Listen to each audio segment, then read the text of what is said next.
Assalamualaikum warahmatullahi wabarakatuh. Bismillahirrahmanirrahim. Alhamdulillahirabbil alamin. Allahumma shalli ala sayyidina Muhammadin al-fatih lima ughliq wal khatim lima sabaq nasirul haqqi bil haqq wal hadi ila siratikal mustaqim wa ala alihi haqqa qadri wa miqdaril azim. Rabbi shrah li sadri wa yassir li amri wahlul 'uqdatam min lisani yafqahu qawli. Amin ya rabbal alamin. Alhamdulillah, pada kesempatan kali ini kita masih diberi kesempatan oleh Allah untuk dapat melanjutkan kajian perkuliahan psikologi dakwah, yang mana pada kesempatan kali ini kita akan mengkaji tentang psikologi dakwah dan ruang lingkupnya. Yang pertama, kita akan mengkaji tentang ruang lingkup psikologi dakwah, ya.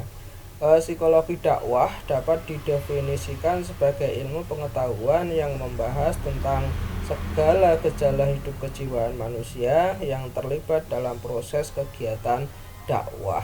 Jadi istilahnya gejala kehidupan kejiwaan manusia yang mana itu terlibat dalam proses dakwah, itulah yang kemudian disebut sebagai psikologi dakwah. Psikologi dakwah merupakan psikologi praktis ataupun psikologi terapan karena penggunaannya lebih pada prakteknya. Jadi di dalam psikologi dakwah ini, kenapa kemudian disebut sebagai psikologi praktis ataupun terapan? Karena memang penggunaannya lebih pada ke prakteknya dalam praktek ataupun proses dakwah itu sendiri. Jadi gejala kejiwaan ataupun psikologi yang kemudian terlibat dalam kegiatan dakwah.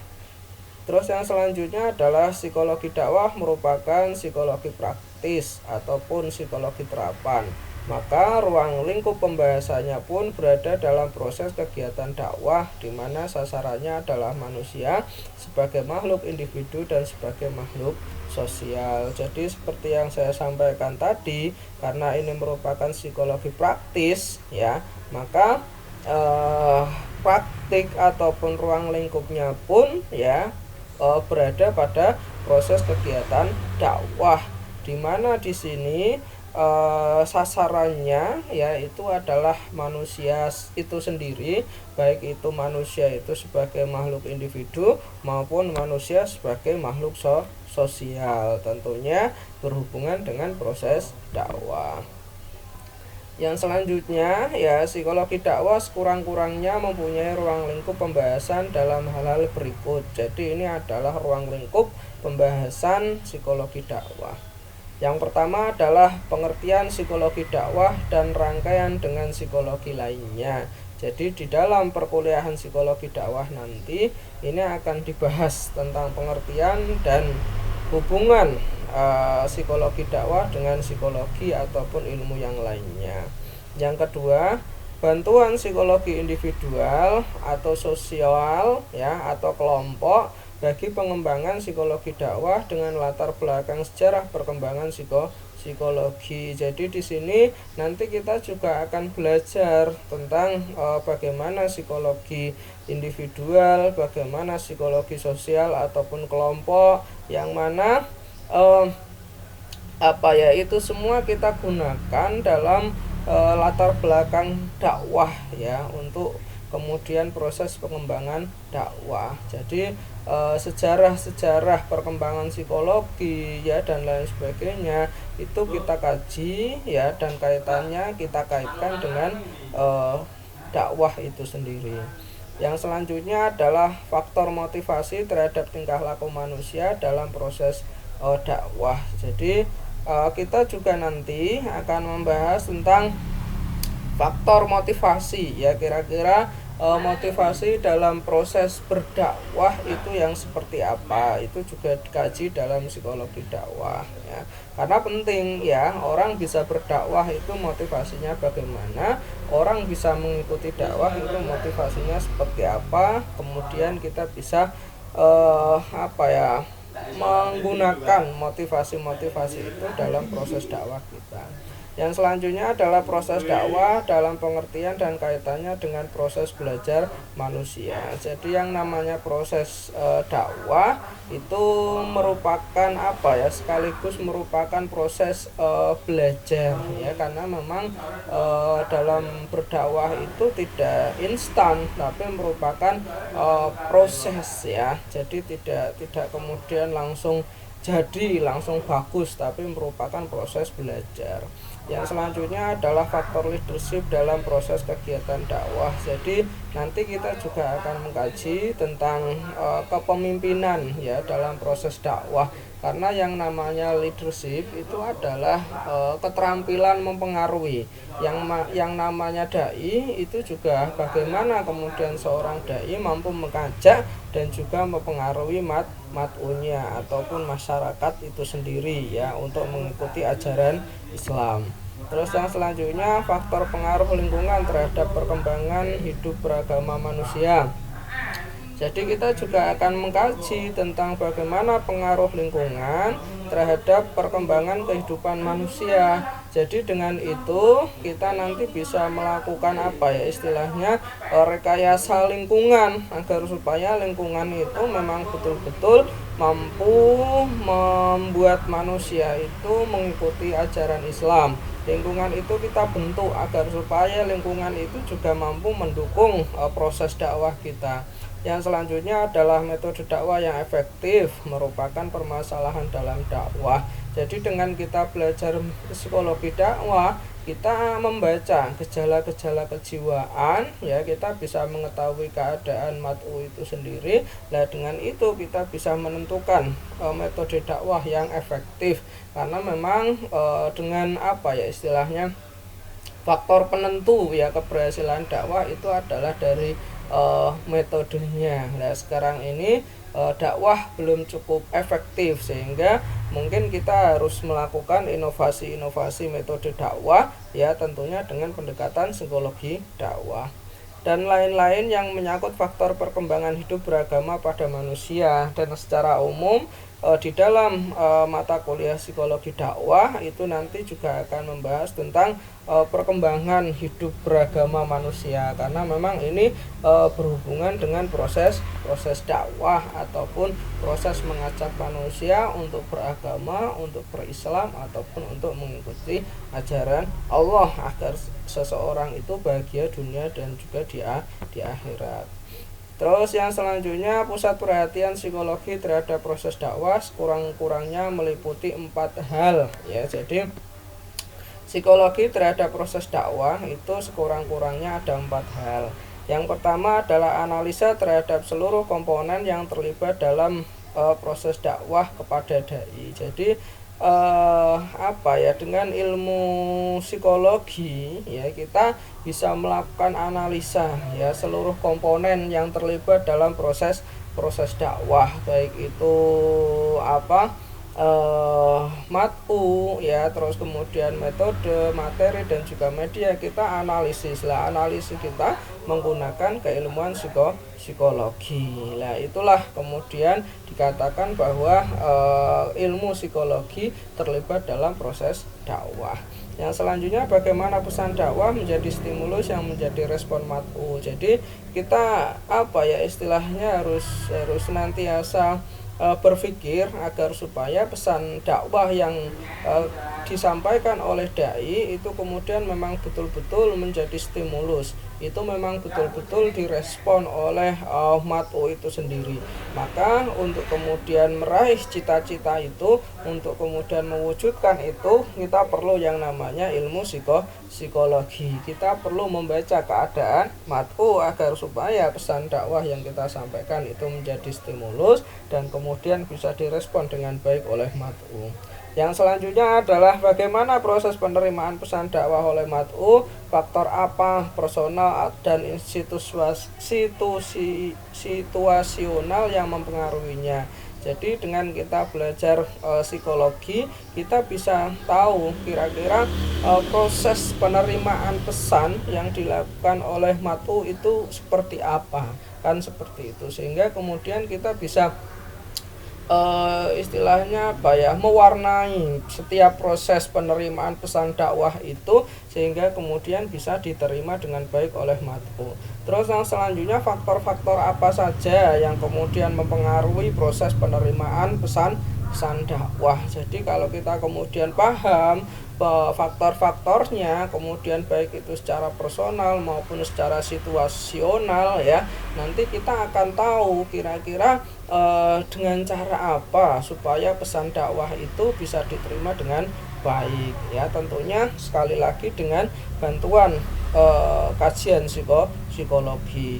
Yang selanjutnya, bagaimana dakwah dapat dilakukan secara persuasif, yaitu proses mempengaruhi dan mengendalikan perilaku mat'u dengan pendekatan psikologi atau dengan menggunakan cara berpikir dan cara merasa mat'u. Jadi di sini kita dalam berdakwah itu inginnya adalah dakwah secara persuasif ya. Jadi dakwah mengajak seseorang, tapi seseorang itu mengikuti dengan senang hati ya, dengan senang hati. Jadi memang benar-benar dakwah itu dilakukan dengan menggunakan cara fikir dan juga perasaan mat'u. Kalau kemudian sesuai dengan pola pikir, sesuai dengan perasaan, maka mereka akan mengikuti dakwah kita dengan senang hati. Lah untuk kemudian melakukan dakwah yang persuasif tersebut ya, kita membutuhkan yang namanya kajian psikologi ataupun pendekatan psikologi. Lah inilah pentingnya pendekatan psikologi dalam proses berdakwah. Jadi kita bisa menganalisis seluruh komponen yang ada dalam dakwah, terus kemudian menjadikan pesan dakwah itu sebagai stimulus. Kita kemudian bisa tahu proses penerimaan dakwahnya seperti apa, dan yang selanjutnya adalah kita bisa melaksanakan dakwah secara persuasif. Yang selanjutnya adalah objek kajian psikologi dakwah. Sebagaimana umumnya ilmu pengetahuan yang lain selalu terdiri dari dua objek kajian, yaitu objek material yang menjadi pokok bahasan sebuah ilmu ya, sedangkan objek formal yaitu sudut pandang sebuah ilmu dikaji seperti apa dari segi epistemologi, ontologi atau aksiologi. Nah, objek kajian psikologi dakwah itu ada dua. Yang pertama adalah objek material dan juga objek formal. Ini juga ini juga berlaku untuk ilmu pengetahuan yang lain. Hampir semua ilmu pengetahuan ya, ketika berbicara objek kajian itu ada objek material dan juga objek formal. Termasuk dalam psikologi dakwah juga ada objek material dan juga objek formal. Objek material adalah materi pokok yang menjadi bahasan ilmu itu sendiri. Terus yang selanjutnya adalah objek formal, itu adalah sudut pandang dari sebuah ilmu. Nah, itu yang akan kita kaji. Nah, di sini objek material psikologi dakwah ya, itu adalah manusia sebagai makhluk yang berjiwa ya. Jadi kalau psikologi ya, objek material psikologi itu adalah manusia sebagai makhluk yang memiliki jiwa. Yang selanjutnya, objek material dakwah adalah manusia sebagai makhluk yang berketuhanan ya. Jadi ini sama-sama objek material yang sama antara psikologi dan juga dakwah, yaitu manusia. Yang satu manusia yang memiliki jiwa, yang satu di dalam objek material dakwah adalah manusia yang bertuhan.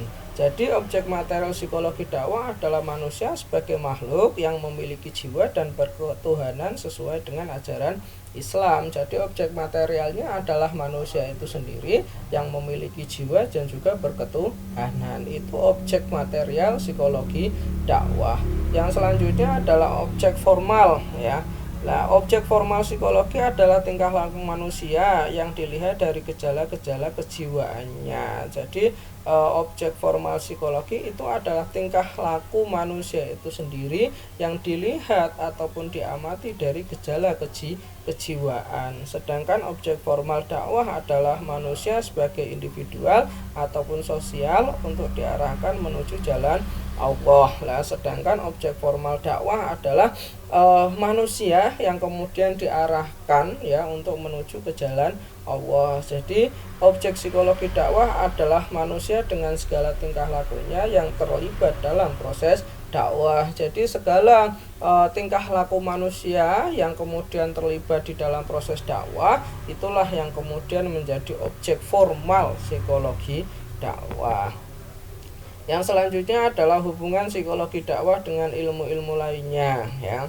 Kedudukan psikologi dakwah dalam sistematika ataupun studi psikologi cukup memiliki peranan penting, karena sebagai sebuah disiplin ilmu psikologi dituntut untuk menjawab persoalan-persoalan kontemporer. Jadi istilahnya kedudukan psikologi dakwah di dalam studi psikologi itu memang sangat penting. Karena tuntutan ya psikologi di sini adalah untuk menjawab masalah-masalah ataupun persoalan-persoalan yang kontemporer kaitannya dengan proses dakwah, ya. Faizah dan juga Muhsin Effendi dalam bukunya Psikologi Dakwah menyebutkan beberapa contoh hubungan ilmu psikologi dengan ilmu-ilmu yang lain. Yang pertama adalah hubungan psikologi dakwah dengan psikologi, ya.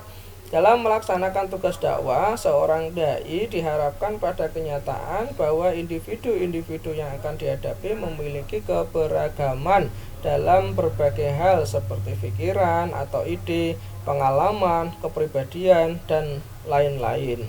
Dengan kata lain, seorang dai dituntut menguasai studi psikologi yang mempelajari tentang kejiwaan manusia sebagai masyarakat, baik pada fase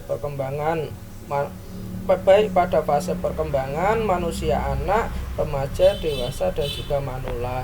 Jadi dalam pelaksanaan dakwah ataupun dalam proses dakwah, ternyata memang individu yang dihadapi itu macam-macam, ya, baik itu dalam hal pikiran, ide, kepribadian, dan lain sebagainya, sehingga kemudian kita dituntut untuk kemudian menguasai kajian psikologi, ya, karena memang kajian psikologi adalah ilmu yang mengkaji tentang kejiwaan manusia itu, ya, sebagai masyarakat. Dan kemudian di dalam kajian psikologi itu juga membahas fase-fase perkembangan manusia, sehingga kalau kemudian kita tahu tentang kejiwaan manusia, terus kemudian kita tahu tentang fase-fase perkembangan manusia, niscaya kita akan mampu untuk kemudian menyesuaikan diri, ya, dalam berdakwah yang kemudian sesuai dengan keragaman yang ada pada individu tersebut. Lah, ini pentingnya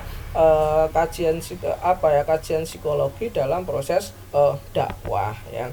Hubungan kajian psikologi dalam proses dakwah. Yang selanjutnya adalah hubungan psikologi dakwah dengan ilmu komunikasi. Dakwah adalah komunikasi antara dai sebagai komunikator dan juga mat'u sebagai komunikan.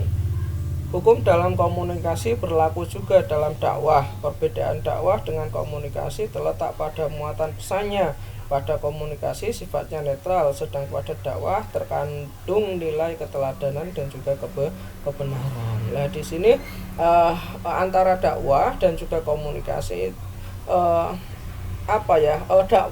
dakwah itu juga merupakan sebuah proses komunikasi. Lah, komunikasi dalam dakwah itu terjadi antara dai sebagai seorang komunikator dan juga mat'u sebagai seorang komunikan. Tapi antara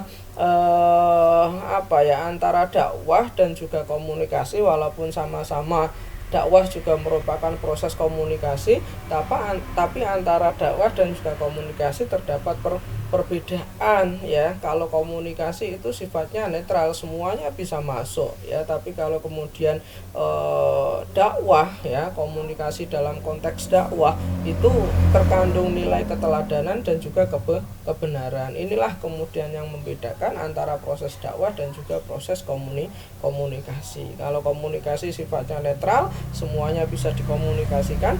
Tapi kalau kemudian dakwah sendiri, ya, itu hanya nilai-nilai keteladanan dan juga nilai-nilai kebenaran. Tidak semua kemudian bisa masuk. Yang selanjutnya hubungan psikologi dakwah dengan psikologi agama. ya. Jika psikologi berusaha menguak apa yang melatar belakangi tingkah laku manusia terkait dengan dakwah, maka psikologi agama mencari seberapa besar keyakinan agama seseorang mempengaruhi tingkah laku dakwah yang dilakukan terhadap orang yang belum beragama dan orang yang sudah beragama. Jadi kalau kemudian psikologi dakwah ya itu adalah mencoba untuk menguak ya ataupun melihat tingkah laku manusia kaitannya dengan proses dakwah, yaitu psikologi dakwah ya. Tapi kalau kemudian psikologi agama ini mencoba untuk mencari ya seberapa besar keyakinan seseorang ya ataupun keyakinan seseorang terhadap agama tersebut mempengaruhi tingkah lakunya dalam dakwah. Jadi kira-kira keimanan seseorang itu berpengaruh tidak terhadap tingkah laku beragama seseorang lah, itulah kemudian dikaji dalam psikologi agama. Jadi istilahnya ini ada hubungannya. Yang satu mengarahkan manusia agar kemudian memiliki keyakinan dalam beragama ya untuk psikologi dakwah. Kemudian untuk yang psikologi agama adalah mencari seberapa besar ya agama itu ataupun keyakinan itu berpengaruh terhadap perilaku seseorang ya. Jadi ada hubungan antara psikologi dakwah dan juga psikologi agama. Yang selanjutnya adalah hubungan psikologi dakwah dengan patologi sosial ya. Sebelum memulai kegiatan dakwah, para dai perlu mengetahui lebih jauh apa saja penyakit-penyakit masyarakat dan juga penyakit masyarakat yang dibahas dalam patologi sosial ya, yang membahas tentang sikap, kegiatan yang bertentangan dengan norma-norma agama, masyarakat, adat istiadat dan sebagainya. Jadi sebelum patologi sosial itu adalah ilmu yang kemudian membahas tentang problematika ataupun penyakit-penyakit yang ada di dalam masyarakat ataupun pertentangan norma yang ada di dalam masyarakat. Itu ilmu patologi sosial. Lah di dalam proses berdakwah ya, sebelum seorang dai itu melaksanakan dakwah, tentunya seorang dai harus melihat kira-kira penyakit-penyakit masyarakat, penyakit-penyakit apa yang kemudian terjadi di masyarakat, pertentangan norma apa yang kemudian terjadi di masyarakat. Jadi seorang dai itu harus paham tentang ilmu patologi sosial. Lah inilah yang kemudian terdapat hubungan antara psikologi dakwah dan juga ilmu patologi sosial. Yang selanjutnya adalah hubungan psikologi dakwah dengan sosiologi. Sosiologi menaruh perhatian pada interaksi sosial. Interaksi sosial akan terjadi apabila terjadi komunikasi.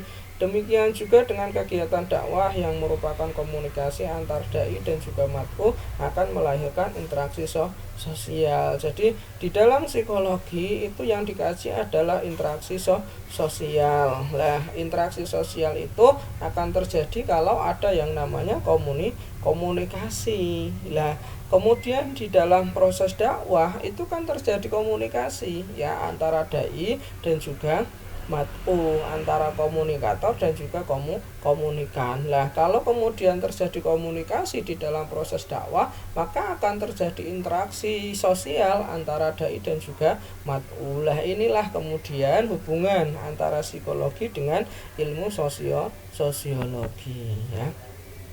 Yang selanjutnya adalah hubungan psikologi dakwah dengan psikologi individual. Misi dakwah dalam hal ini adalah menyadarkan manusia sebagai makhluk individual yang harus mendekatkan diri pada kholiknya dan mengintegrasikan dirinya dengan masyarakat. Bantuan psikologi individual dengan psikologi dakwah terletak pada pengungkapan tentang hal ihwal hidup kejiwaan individual dengan aspek-aspek dan ciri-cirinya sesuai dengan kebutuhan melalui proses dakwah yang cepat. Jadi kalau kemudian misi dakwah itu adalah menyadarkan manusia agar mereka mendekatkan diri kepada Allah, kemudian mengintegrasikan dalam setiap kegiatan di masyarakat. Maka dari itu kita butuh keilmuan psikologi individual agar supaya kita itu paham tentang kejiwaan manusia. Kalau kemudian kita paham tentang kejiwaan manusia, maka kita akan lebih mudah menyadarkan manusia sebagai makhluk individu itu untuk mendekatkan diri kepada Allah. Jadi seorang dai itu harus paham tentang psikologi individual agar supaya nanti bisa lebih mudah dalam mengajak ataupun menyadarkan manusia itu untuk mendekatkan diri kepada Allah, ya. Itu yang selanjutnya adalah hubungan psikologi dakwah dengan psikologi sosial. Selain manusia sebagai makhluk individu, secara hakiki manusia juga merupakan makhluk sosial. Psikologi sosial merupakan landasan yang memberikan dan mengarahkan psikologi dakwah kepada pembinaan sosialisasi manusia sebagai objek dakwah, karena dalam psikologi sosial dipelajari tentang penyesuaian diri manusia yang ditimbulkan oleh rangsangan-rangsangan sosial, perubahan tingkah laku sesuai dengan rangsangan-rangsangan sosial. Jadi manusia itu ya selain tadi ya sebagai makhluk individu yang kemudian harus disadarkan agar supaya mendekatkan diri kepada Allah, ya manusia juga merupakan makhluk sosial. Nah, di sini psikologi dakwah itu harus istilahnya apa ya, melakukan pembinaan kepada manusia itu sebagai makhluk sosial agar supaya mereka bisa menyesuaikan diri dengan manusia yang lain, terus kemudian bisa menyesuaikan diri dengan perubahan tingkah laku, bisa menyesuaikan diri dengan rangsangan-rangsangan sosial, ya. Nah, oleh karena itu kita perlu ya memahami psikologi sosial agar supaya psikologi dakwah ini juga bisa membantu manusia dari segi dalam melakukan pembinaan secara sosial. Nah, mungkin itu yang bisa kita kaji ya kaitannya dengan ruang lingkup psikologi dakwah dan juga hubungan psikologi dakwah dengan keilmuan yang lain. Semoga bermanfaat. Mohon maaf jika masih banyak kekurangan. Dari saya cukup sekian. Assalamualaikum warahmatullahi wabarakatuh.